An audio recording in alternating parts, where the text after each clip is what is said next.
All right, we'll go ahead and get started. We have a quorum. We'll start with the Pledge of Allegiance, and then Mr. Chapa, and then Leo will do the board mission statement. I pledge allegiance to the flag of the United States of America and to the republic for which it stands, one nation under God, indivisible, with liberty and justice for all. Honor the Texas flag. I pledge allegiance to thee, Texas, one state under God, one and indivisible. Thank you, sir.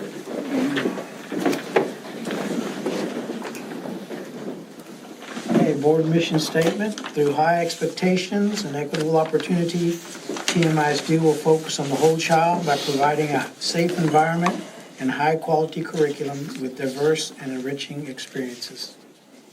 Thank you, Leo. I don't think any public comment. Patrick, will you? Please check it.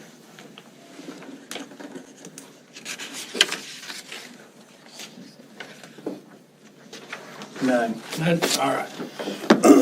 All right, let's get the party started here. First action item is budget update for fiscal year 2026, 2027. Mr. President, members of the board, before Mr. Carroll begins, I'd like to give both him and Ms. Riggs a shout out.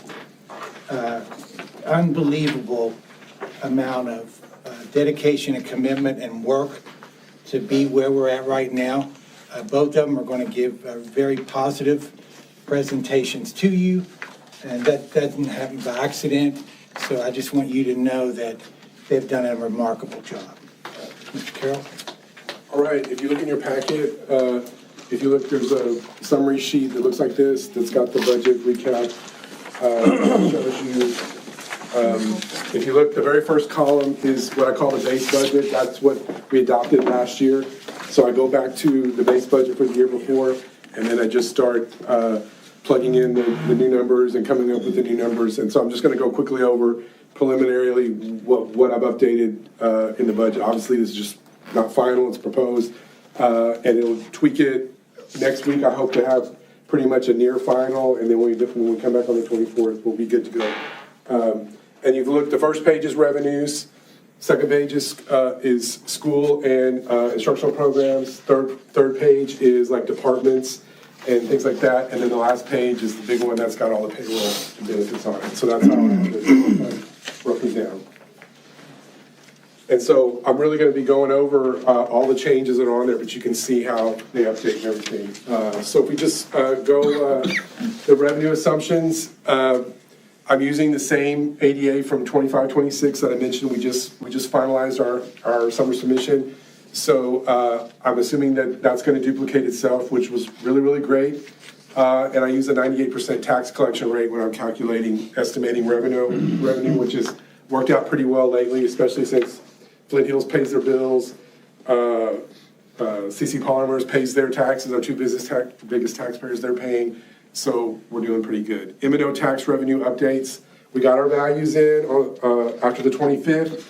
Our values are up just a little tiny bit over 6%. We're at just a little tad over 4 billion is the new rates, property values. Because our values went up 6%, I have to submit a survey. I told TEA what our rates are, and according to the calculation, they're going to compress our M&O rate a little bit because our values went up. I'll get final notification on that. I think by tomorrow, TEA will publish the list of what everybody's rates are. But right now, it looks like our M&O rate's going to get compressed a little over 2 pennies. We were at 0.7575. Right, I'm showing that it's probably going to drop down to 0.7353. Which is reducing the 0.0222. But I'll get final notification of that, I think, tomorrow.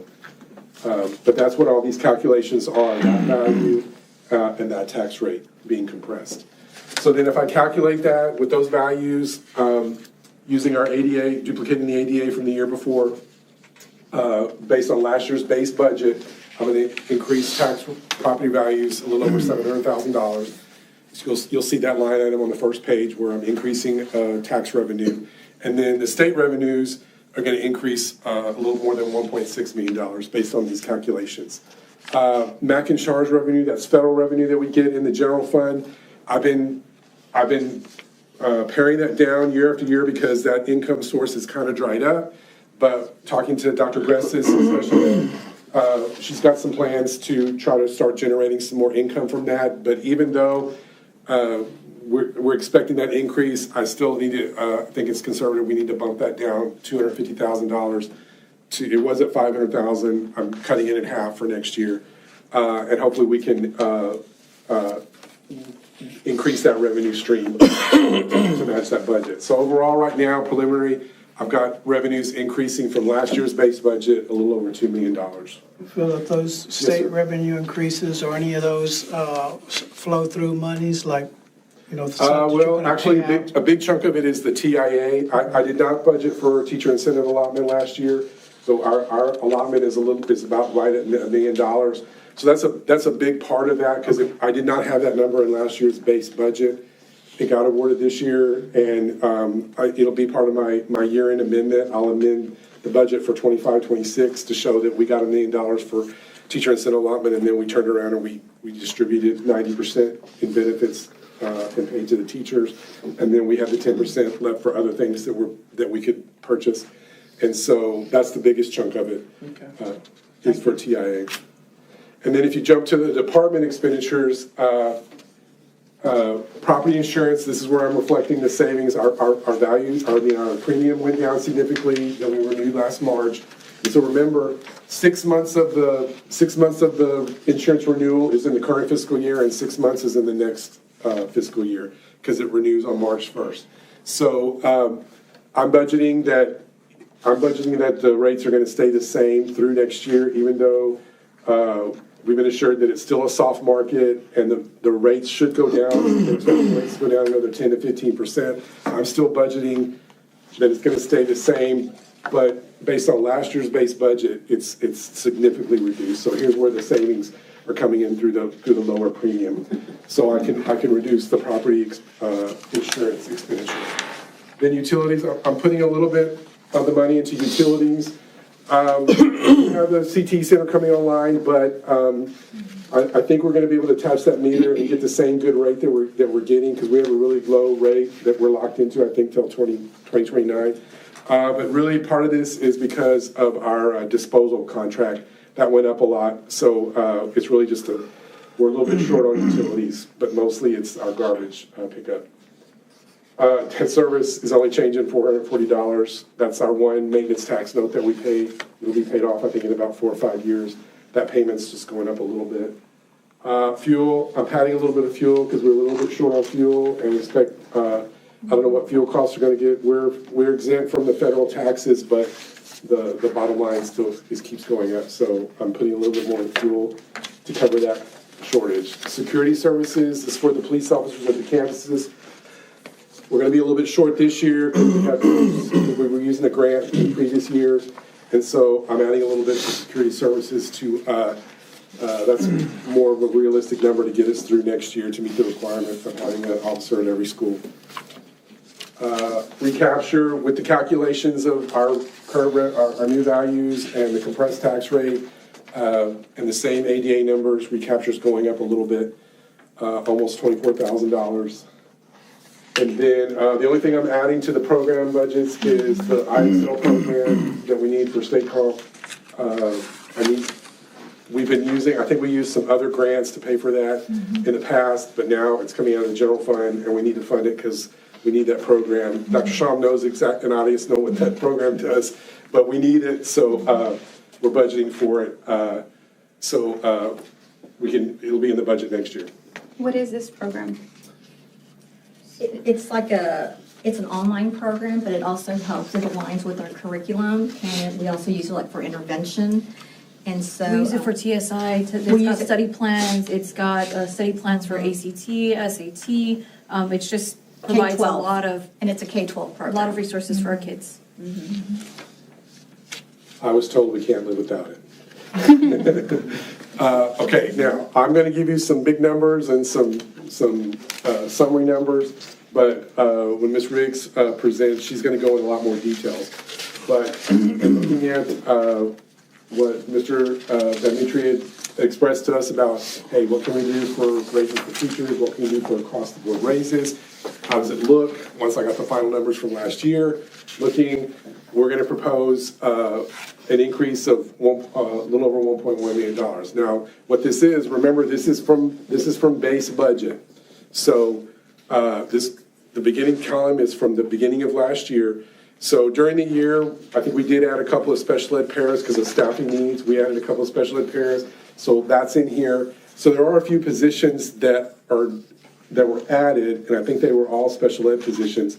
So this includes raises and any positions that we added after we adopted last year's budget. So it's not all raises, but the majority of this is raises, and you'll get a lot more detail about that when Ms. Riggs presents for the action items. We also added from the last board meeting, from your comments, Ms. Jimenez, a teacher and a para.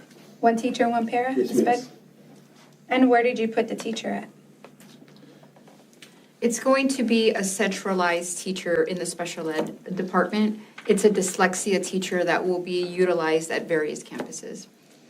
Okay, well, I appreciate that, but remember I had asked if we could get teachers to help bring down the class sizes. So, I mean, we're still in the same position where the teacher is having a lot of students in that one class. So what I was asking for was to get more teachers in there, hire teachers to minimize the class sizes. Instead of having, 15, 17, 20 kids, bring it down to 10 kids in a classroom. I mean, I appreciate you hiring a teacher, but we need a teacher to be more centralized in a class. Well, it was a teacher and a para, and what we did was we visited with the special ed department, and they provided some data based on their leveling, and that's how we went to move forward. We didn't just say, let's just do a dyslexia teacher. We depended on Dr. Graces and her staff to give us a recommendation on where that would be in the best need for our district. Okay, and are we still gonna be able to hire more teachers for the sped department to bring down? Not in this the- budget, unless there's another need that the SPED department communicates to us. And you don't feel that the class sizes are too big for the teachers that we have right now? Because I know that it's a lot of work for one person to have 17, 20 kids that are all with individual plans. So, why are we not doing It's not only that? about the teacher, but it's also helping the instructional team members, the paraeducators, help in the classroom also. They work under the certification of the teacher. So it's looking at that component of everybody. And also, I call it a choreography, where this student's coming, where this student's going. And so those are things that we're still reviewing all of that information. And It's it still may not- very it's still very fluid. Things can change based on the needs of the students. Okay. And then what I was speaking of before, the $1 million that's on the revenue side that we get passed through for teacher incentive allotment, here, I'm just adding it, and I keep track of it separate on the expenditure side. It's a little over $1 million. And then we had very, very minor adjustments to stipends, allowances, overtime, although we're always constantly trying to keep overtime down.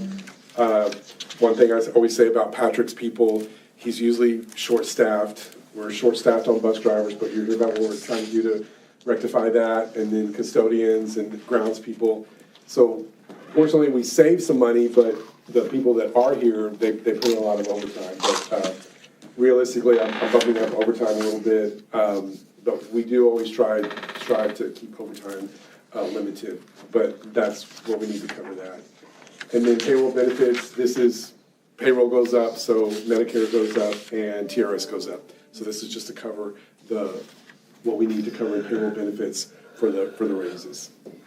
And then just real quick, debt service, and you'll see a lot more detail this next week, and then when we adopt the budget, because remember that's the other budget, one of the legally adopted budgets that you approved. We're going to sell a little over $120 million in August, and that is going to push our INS tax rate up to right under the 50-cent mark. The estimated annual debt payment for next year is going to be about $19.4 million. And you'll see a lot more details about that next week. And then, of course, just items to finalize. I'm going to meet really quickly with the campuses and the programs. Obviously, I'm not cutting any other budgets, but we're not adding to them yet either. So we're just going to finalize that and give the schools a really quick chance to reallocate their budget. I will get that final confirmation about our tax rate from the state. If the calculation that I submitted to the state sticks, I'll know exactly what our tax rate will be. And then there'll just be some more. I'm going to be double checking, checking everything, final analysis and adjustments. And then you'll also see the food service budget, because that's the other budget that you will you will adopt on the 24th. Just a quick question, the Yes. insurance, the payroll benefits, does that include insurance? Did your insurance stay stable or? No, health that's insurance? just Medicare and TRS. We're collecting, I didn't increase workers' comp. Are you talking about the workers' comp insurance? Well, I mean, who do you use for your? Oh, it looks like, we have TRS insurance, and so I budget for 320 people to be on the insurance, and I think, we're double checking the numbers, but I think we're right now, we just went through open enrollment, and I think we have a little less than 300 people. So we've got a little bit of cushion there, so I'm already budgeting enough to cover, because we contribute $300 a month, so I budgeted enough to cover 320 people on the TRS. So it looks like I've got some cushion there, so I didn't increase workers' comp, the health insurance. And then I didn't increase workers' comp because even though workers' comp goes up, even though our payroll's going up, we're generating enough, I'm funding workers' comp enough to keep that fund. That fund has a really healthy fund balance, and so I'm able to minimize our workers' comp costs because we have a huge fund balance, and I'm making sure that that fund keeps building up a little bit. I don't need to blow up the fund, so it's saving us a little bit in the general fund. Bill, go back Yes, sir. just real quick if you would. So you said the number of teachers participating in the insurance is lower. But what were the rates though for the teachers? Well, I don't have those. They did go up again this year. I think the plan I'm on the high deductible single. I think it went up about, maybe Kathy knows, I don't really know how much it went up. I think It went up to $296 for the employee on that particular plan. Right. The other one is about it went up maybe about $60, $70 Yeah. each plan. Each plan went up about $67. For the year? For the month. For the month. For the month. That's the employee portion, right? That's ridiculous. That's a lot. Yeah. And then just some things to remember for the future. 26, 27, next year is the last year we're gonna get the $100 per ADA from our 313 agreement, which was originally M&G, now it's CC Polymers. So in 27, 28, we're gonna have to absorb, that's about $340,000 that we're not gonna get anymore. So that's in the budget right now, so we're gonna have to absorb that the following year. Just to remember. And then we also have to remember, we're adding square footage. CTE Center is going to open, we build the junior high, so things to consider in the future is we've got to start anticipating higher electricity, higher maintenance costs. We're going to need some more custodians to clean, more square footage, so we have to remember that's in the future. Hate to end on a downer like that, but we have to talk about those things. But those numbers I gave you, you're going to get a lot more details in the next presentation, talking about the raises and talking about where we stand. But the bottom line is, if you look at that, if you look on page 4 of that budget sheet, it looks like we have a balanced, but we have, once again, have a balanced budget with the raises. So that's the headline. The flashing neon sign? Yes. Yes. Yes. I was visiting with Philip today. It's the best budget I've seen since I've been here. Y'all have any more questions? You'll see, and I appreciate y'all rescheduled, or wasn't previously scheduled, but I appreciate y'all. And then next week, I anticipate you will see the much more details, and it'll pretty much hopefully be a near final number. And then when we come back on the 24th, we'll adopt and do everything officially on the 24th. Any other questions or?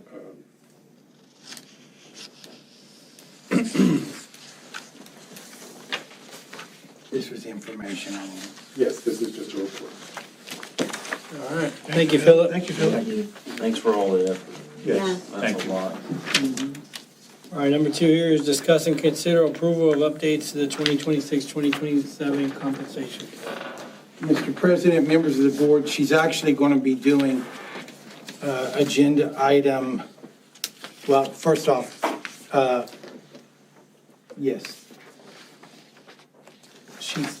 The one that we're tabling is item 4, which is the update, and I'll get to that in a minute. But she's doing item 2 and 3 in one presentation, and then you will vote on 2 and 3. But before she begins, I'm really happy to announce that I'm promoting her to be an assistant superintendent for support services. It doesn't change her contract, but it does change her title.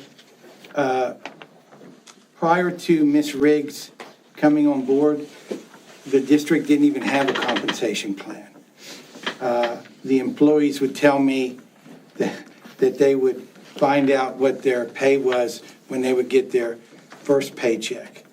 And she's really done a remarkable job working with business and finance, getting us to a point where when we interview people or when we offer them a job, we're able to tell them, based on this year's budget, this is what you're going to make. So she's been more than an executive director for human resources.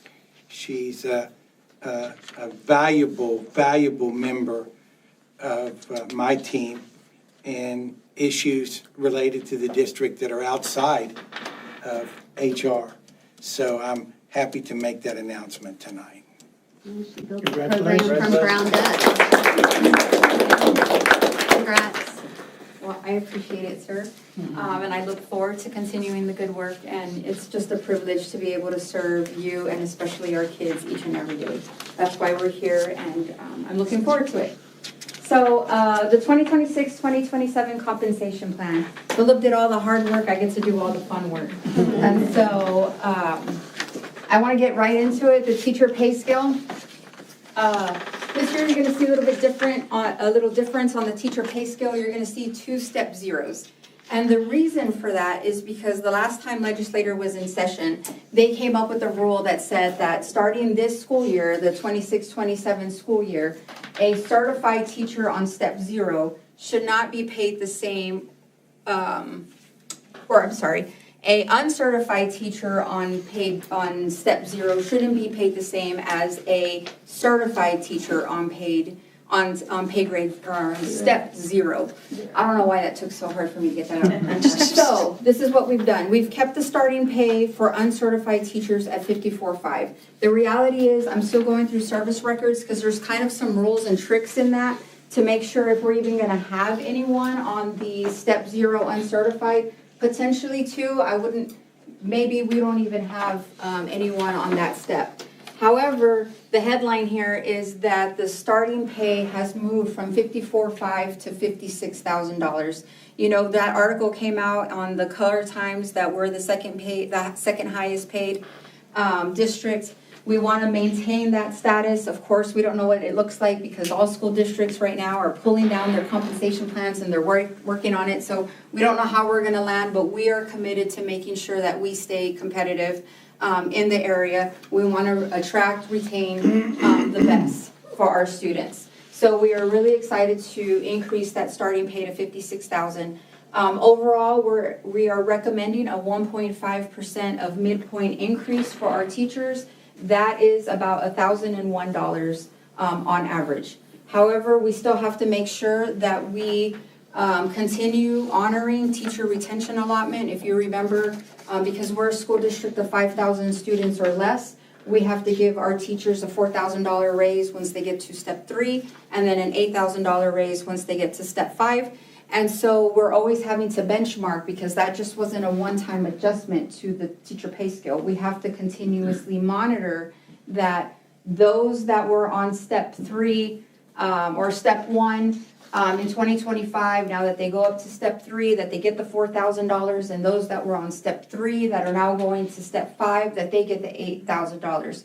So we're pretty good with those going from that need the $4,000. We do have to make an adjustment for those teachers going from step 4 to step 5. They will see a $4,000 raise, and that's because we have to make sure that we comply with teacher retention allotment. Everyone else will get an average increase of that 1,001, and when you look at all the steps combined, that's an average increase of 1.78% for our teachers. Just as a reminder, teachers, interventionists, and librarians are the only ones that are paid on the teacher pay scale. Everyone has been pulled off, and they're on the administrative professional pay scale, which we'll talk about next.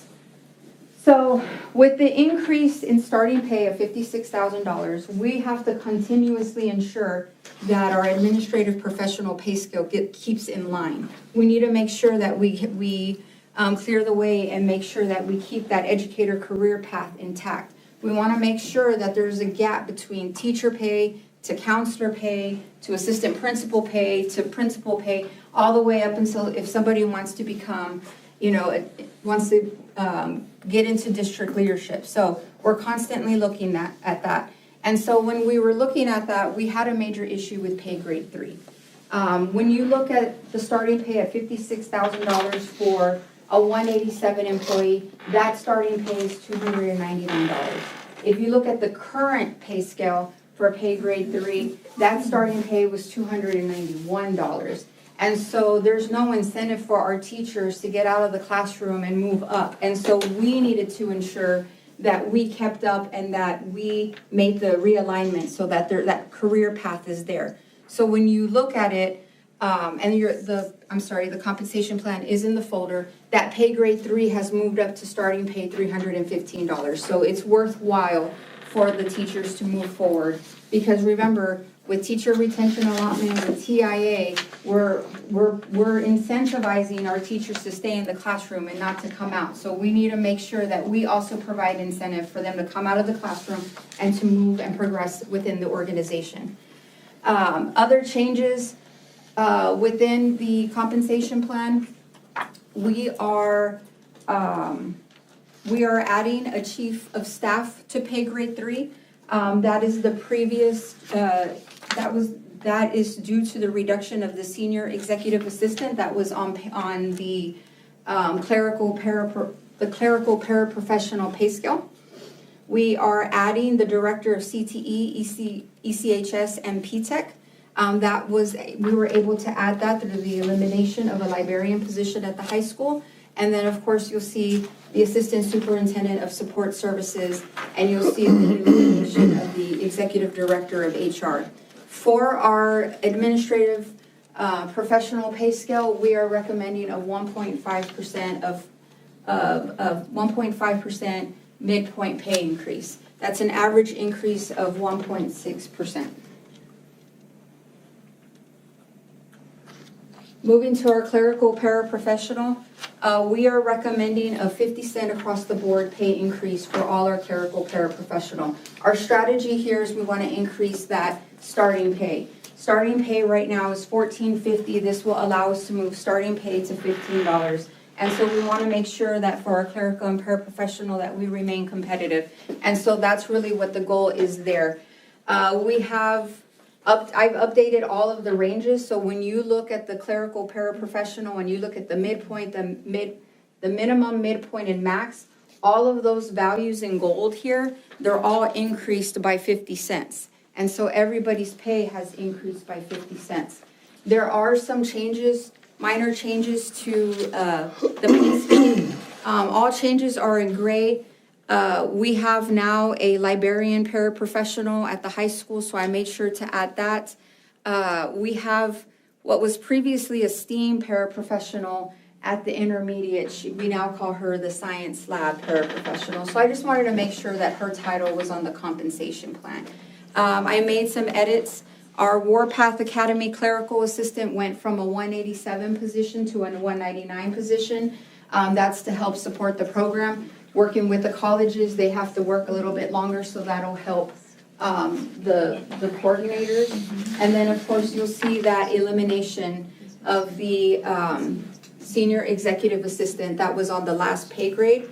However, I don't want to lose the pay grade, so I added a line at the bottom for reserve for future use. In the event we create a position or we have to do a reclassification of a position, that pay scale is already there.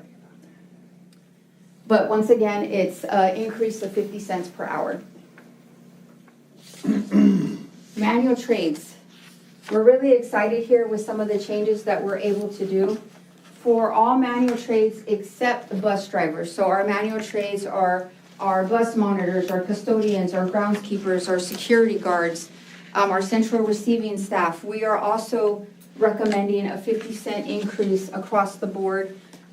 Once again, my goal here, or our goal here, is to increase starting pay. So our starting pay is going to go from $13.50 to $14 an hour. What we have to remember with manual trades is we're not competing with school districts. They're not typical. Those that are in these positions aren't typically at school districts looking at the compensation plan of other school districts. What they're looking at is, well, how much does it pay to be a custodian at a fast food place or at a hotel? And they're looking at the industry around us to see what they're paying, to see whether or not they want to come to Tuloso Midway. So we tend to have lots of turnover, and so our hope is that we retain our staff and we increase that starting pay. One of the positions that we've had open, I believe since May, has been an HVAC tech. So with the current pay scale that we have not been able to attract anyone. And so what we've done is we have looked at market to see kind of what we feel could attract an HVAC technician. And so if you'll notice on the pay scale, that HVAC technician used to be on pay grade 6. We've created a pay grade 7 to make it a little bit more attractive and hopefully a little bit more competitive. But once again, I didn't want to lose the pay grade. In the event another position comes open or a reclassification occurs, we can move another position there. The average increase for the manual trades increases are 3.23%. Bus drivers. If you have Parent Square, you'll invariably, and you're a parent, you'll invariably get some sort of text that says the Giraffe bus is running late or the students are running late. We have an issue attracting bus drivers, retaining bus drivers. Just the other day, we went through the entire process of onboarding a bus driver. Literally all we needed was to send him to the shop and hand him the keys to his bus, and he got a job offer at GP. $7 more than what we're paying here. And so we need to make it more competitive. So we're asking for a $1.50 increase to all our bus drivers, hopefully to retain them and start the starting pay from $21.50 to $23 an hour. That is a little bit more in line. We start competing with some industry, and so we're hoping that we can attract and retain some bus drivers. How many hours a day does a bus driver work on average? About 5.5 hours. Okay. That pay increase on average is 6.06%. So it's more of a part-time job then? It's split shift. You come in the morning and then the afternoon. Plus there's field trips and other special, other things during the day. Do they also get insurance? Like, do they get? They're eligible for the benefits. Yeah, that's what I mean, like eligible for that. Okay. Stipends, we've made minor changes to stipends and we've increased some stipends. So the minor changes to stipends typically occur in the section extracurricular. What you're gonna see there is you're gonna see stipends either double or get cut in half. And the reason for that is, and the good example is the sponsor cheerleader at middle school. The stipend is $5,000, but the sponsor will choose to get a co-sponsor and then they agree to split the stipend. So instead of having a $5,000 stipend, it's now a $2,500 stipend because we're giving out 2 stipends. So those are the types of things you'll see in gray, and that's basically what's happening. Or they're either adding a co-sponsor or they're getting rid of a co-sponsor. Special education did make a request to increase the lead teacher stipend for special education. And so typical lead teachers right now get $1,000. The request is that we increase the special ed to $2,000. And so we are recommending that increase tonight. For athletics, minor changes there. There was a request for an additional assistant soccer stipend that we are recommending to you tonight, and that's mainly for equity. For soccer, the boys and the girls each have a head soccer coach and an assistant, and then they're the only sport that has one other assistant coach that is a floater. So they sometimes help the boys, they sometimes help the girls, and they have to kind of figure that out.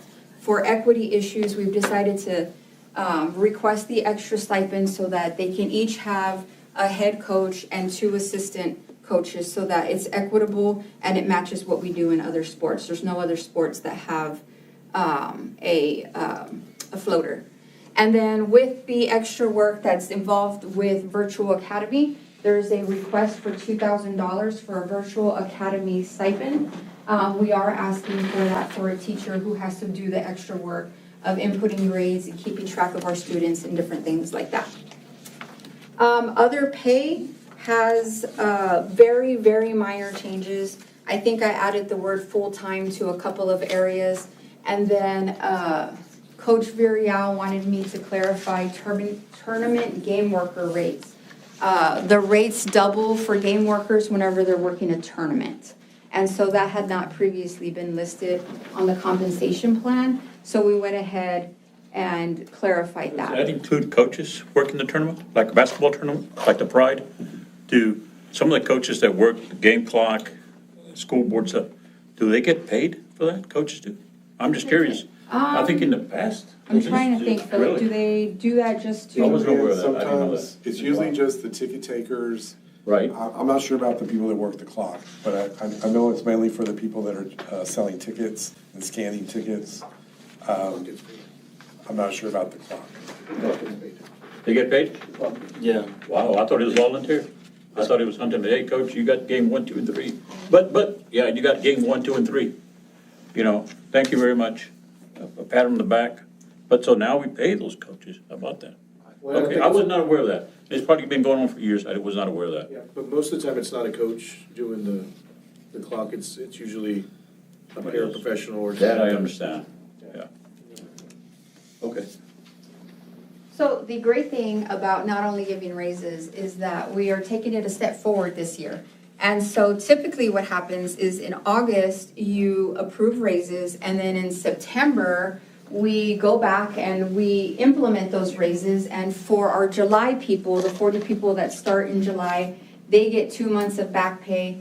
And our teachers end up getting 1 month of back pay because their first check is in August and they don't get their raise until September.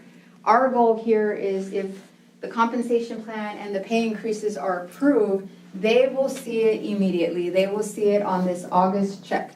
So there will no longer be any retro payments, which will help the business office, but really it's more to help the employees. Because invariably what happens is they get a higher check in September with that retro pay, and people start making plans long-term. We have a saying here, don't fall in love with September, because September has that increase, and October is really what it's gonna look like going forward. And so we want our employees to go ahead and get that pay now. And the great thing is our current budget can support it, because remember, this is 1/12 of a raise that wasn't put into the budget. And the way we're trending this year, we can afford it, and we still anticipate a surplus budget for the 25-26 school year. And even with all the raises, we are going to be proposing, as Philip showed, a balanced 26-27 budget. So we're being fiscally responsible, but we're able to give raises and we're able to do it quicker, sooner rather than later. So that's really exciting. So just a quick recap, starting pay for certified teachers goes up to $56,000. They're gonna get a 1.5 midpoint pay increase, which is about $1,001 for most teachers. Administrators are gonna get a 1.5 of midpoint increase, as well as certified professional staff. Clerical and manual trades are each going to get a 50-cent increase. Starting pay is going to go up to $14 for clerical, $15 for clerical, $14 for manual trades. For clerical, that's a 2.71% average increase. For manual trades, it's 3.23%. Our bus drivers are really winning here today. They're getting a $1.50 increase rate. The starting pay is going to be $23, and that's a 6.06% increase. Does anyone have any questions? I do, I have a question. Can you tell me how many teachers with their TIA make more than assistant principals? I don't have that data with me. There are some though, I would say, right? Dr. Shum, do you know? I don't, I would have to go back and look at. We can get Can we that. find out? We can get that Can we find out? information. I think there's some teachers that have been with the district a long time, and then you add the TIA, they're making big bucks, and good for them. But I have a problem, assistant principals that work all this extra time, and I mean, they put in a lot of work, and they get less. If I was an assistant, I don't want to go back to the classroom. No extracurricular and all this. I think we need to look at that. I really do. I'll get you that data. Thank you. I just think we need to, also, I think we need to address it. I don't think we need to have maybe 10 teachers or more making more than the assistant principals. I wouldn't want to be an assistant principal. I think we need to look at that. Ms. Riggs, do you have a sense, you had 5 categories with varying degrees of increases. Do you have a sense how that makes up the $1.1 million increase in total, like the administrator's 1.5%? Would you say that's, 15% of this amount, or do you have? Well, if you look on page 4 of the budget one, I kind of have it broken down a little bit there. The second line that says salary certified, of course, that includes all teachers, all admin, and then what we call support staff, which is counselors, diagnosticians, all the other people that are non-exempt, technology people that are not teachers or not administrators. So that's kind of lumped in together. I can have that further broken down next week to show you like how much is each category, like how much is for admin, how much is teachers, and how much is the certified support. Well, I mean, predominantly it's the teachers. Predominantly, it's the biggest chunk of that is the teachers. Yeah. But I'll have that number next week. And then the second line is auxiliary, that's the clerical and paraprofessionals, how much we're adding there. But keep in mind, there's like about 3 para positions in there too. Okay. It's not just raises, it's also positions that have been added since Stipends, last year's base budget. And then the manual trades and the bus drivers is on the third line. It says salaries, maintenance, transportation. That's the increase for the 50 cents and the $1.50 for the bus drivers. That's in there. Okay. We've not changed positions there, so that's all raise on that one. But I have the numbers for the certified salaries that'll kind of show you that the teachers is the bulk of that. But I'll have Thank that you. next week.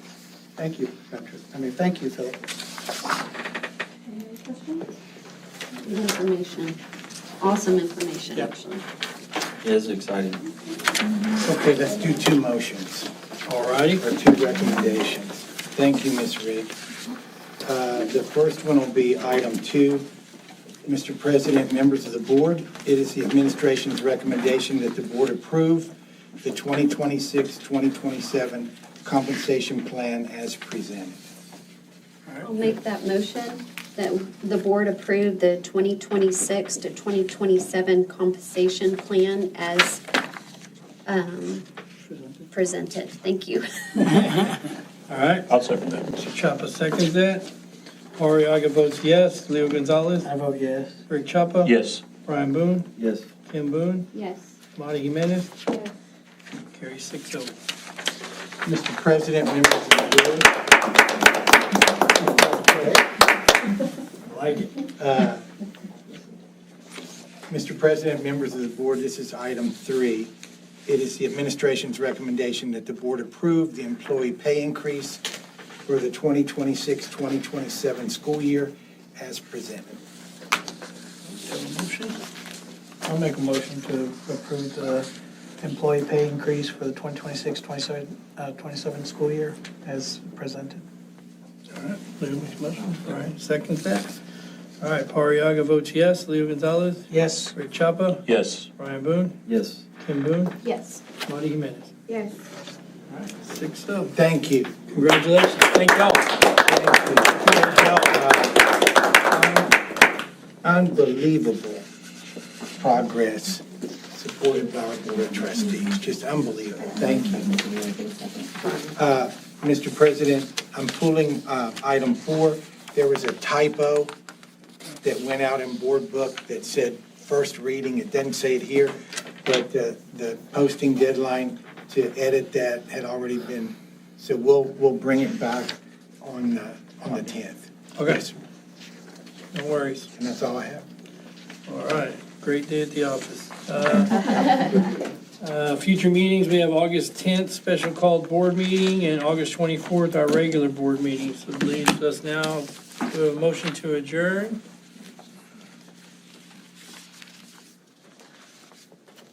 I'll make that motion to adjourn the meeting. Mr. Chapa seconds, Pariaga votes yes. Leo Gonzalez? I vote yes. Rick Chapa? Yes. Brian Boone? Yes. Kim Boone? Yes. Marty Jimenez? Yes. Motion carries 6-0. Congratulations. Thank you, everyone. Thank y'all for all you do. Thank you for all you do.